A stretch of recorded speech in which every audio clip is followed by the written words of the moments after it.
Hey everyone, Telander here, and welcome to a brand new episode of the Ostium Sagas. Did you know you can get access to a bunch more unreleased Ostium Sagas content? It's easy, just become a supporting patron at the $5 level and above on the Ostium Network Patreon at patreon.com/ostiumpodcast.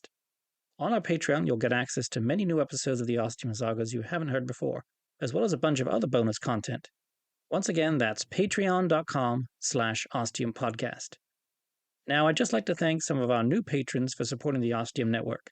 Thank you to Rob, Jedia Care, Bobby, Maggie, and Liloberry for supporting us. We really appreciate it. Okay, let's get this Ostium Sagas episode started, shall we?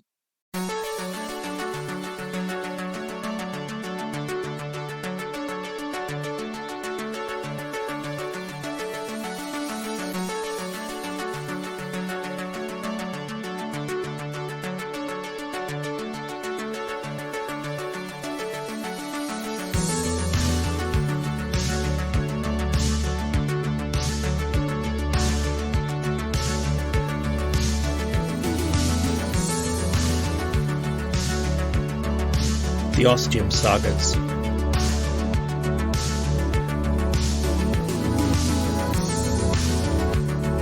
'43, Saga 3, 66 MYA, Part 7.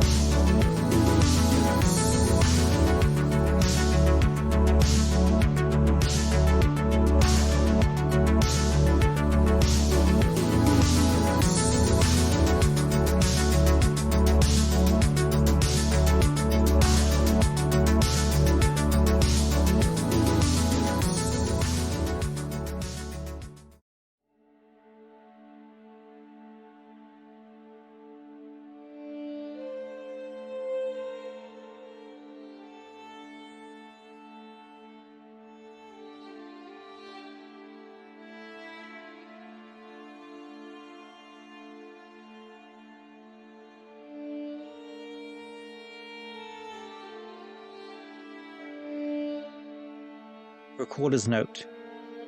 Just a quick note here, as I don't want to take away at all from this bloody impressive dramatic build-up. Just to say I can't wait to find out what happens next. And I don't know if you have any idea. I have my suspicions. And as Ahmed said, it's not good by any means. Okay, let's find out what happens next.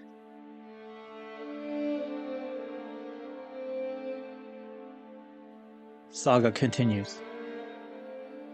Where to begin? Let's go with what I'm almost certain is going on outside this cave. The walk was long, and soon it got too dark, so I had to make a quick trip back to grab a burning branch to serve as a torch so I could see where I was going. Some 20 minutes later, it was very dark except for the light I was bringing, and a lot deeper, meaning I was almost getting cold, which I found very enjoyable. Getting back to what the hell is going on outside, and the reason I can speak cogently and calmly about it is because I've had quite some time to think about it, and I've made my decision already with what I'm going to do next, and no matter what I write here, it's not going to change that. Just as everyone had that dinosaur obsession period as a child, everyone knows what happened to the dinosaurs, how the millions of years of planet-wide domination came to an abrupt and unquestionable end. I would posit that more people in history from my time and before know of what brought an end to the dinosaurs than knowing who the lead players were in your dinosaur cast. You know, you've got your T-Rexes and your Triceratops, and possibly your Stegosauruses. And yes, let's not forget your Velociraptors, thanks to that terrific and timeless dinosaur film.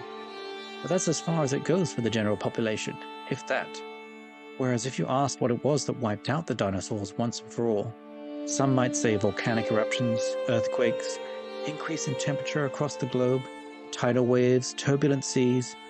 But this is all after they've said a meteor brought the reign of the dinosaurs to a very sudden and very definitive end.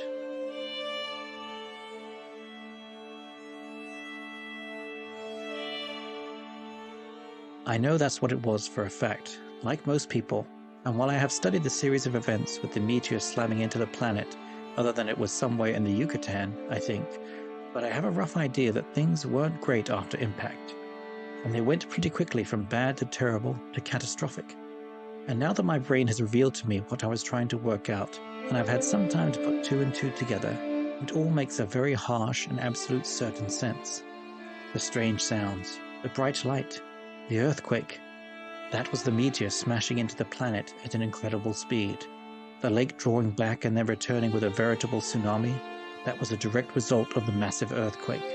And now the rising temperature. I'm not exactly sure what's causing that, but I do know it's directly related to the meteor impact. And, as I said, things are just going to get worse. A lot worse.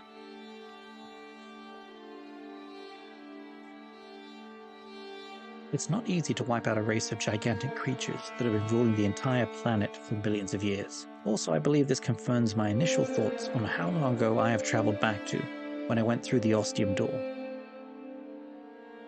66 million years ago. So, things do not look good. Not at all.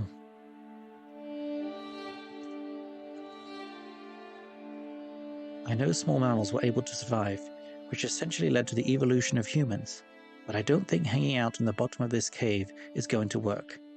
Especially if I have to do it for a long time. For the rest of my life, essentially, if I want to try and stay alive somehow. I don't know how long I have, or what I'm going to do. I'm trying my best not to panic right now. I'm doing what I can to not think about it, which is surprisingly easy, and that's because of the strange anomaly I've discovered at the very end of this cave.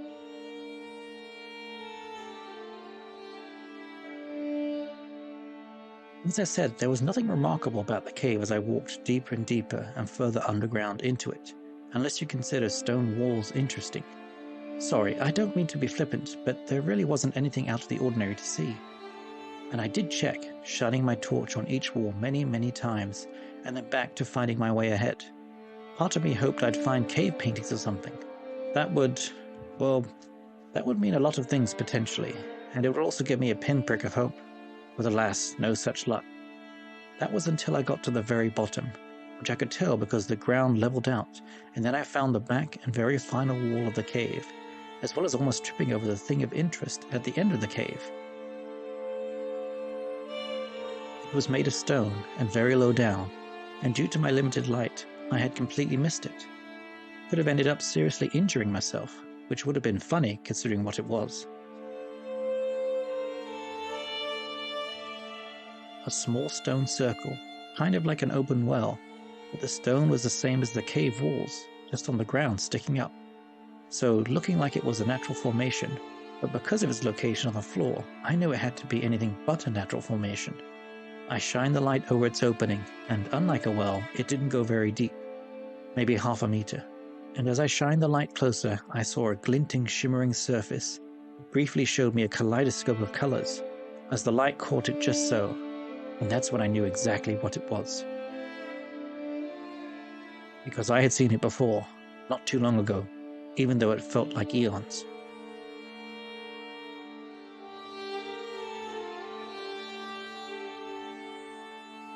It was exactly what I saw when I opened the door in Ostium.